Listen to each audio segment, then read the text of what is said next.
Hi everyone, I'm Chelsea. I'm the Industry Engagement Officer for the Science Faculty Work Integrated Learning Program. We'll just press next. We've got a little intro. Yeah, and then one more. So within the Science Faculty at doesn't have it. That's okay. Within the Faculty of Science, we have a number of different science schools. So we've got aviation, biotechnology, and in biomolecular science, biological, earth and environmental science. Then we have chemistry, material science, physics, psychology and biomedical science, and maths and stats in there as well. So if you're interested in collaborating with us and connecting with our science students who are in second and third year and also have a weighted average mark of above 65, then we'd love to have a chat with you today and see ways we can connect. And to give you a little bit of insight about what a science school placement might look like, I'd love to introduce Imogen, who recently completed a placement at New South Wales Health.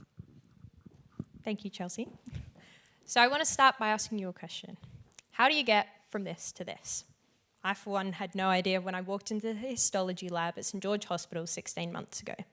Now, as a trainee hospital scientist and having completed a WIL placement with UNSW Science, I help make hundreds of these slides a day, contributing to the more than 70% of medical diagnoses that require a pathology test.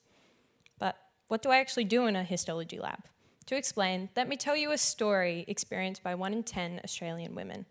It starts with a woman finding a lump in her breast and a subsequent biopsy to determine if it is cancerous or not. This biopsy is sent to the hospital's pathology department, and it is here my job as a scientist begins. The biopsy is given a lab number and transferred from its jar into a cassette. This cassette is then placed into an overnight tissue processor to transform the tissue from soft and fresh to hardened and dehydrated so that it can withstand further processing. The next morning, the biopsy is taken out of the cassette and embedded into a wax block, which is then cut into 4 micrometer thick sections, very thin. These sections are picked up onto slides and stained with hematoxylin and eosin so that the cellular structures can be observed by a pathologist under a microscope.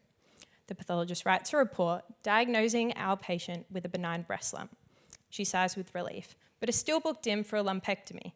During this procedure, a breast surgeon removes the lump from her breast and again sends it to the hospital's histology department.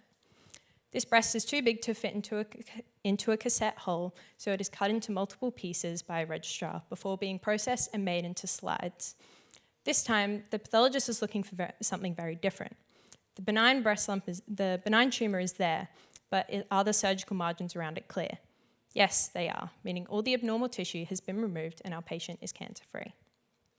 Although working in a diagnostics laboratory in a small corner of a hospital can sometimes feel very removed from the clinical side of medicine, I'm very proud of the fact that I can contribute to improved cancer outcomes, and I'm excited to continue my career in this field. Thank you.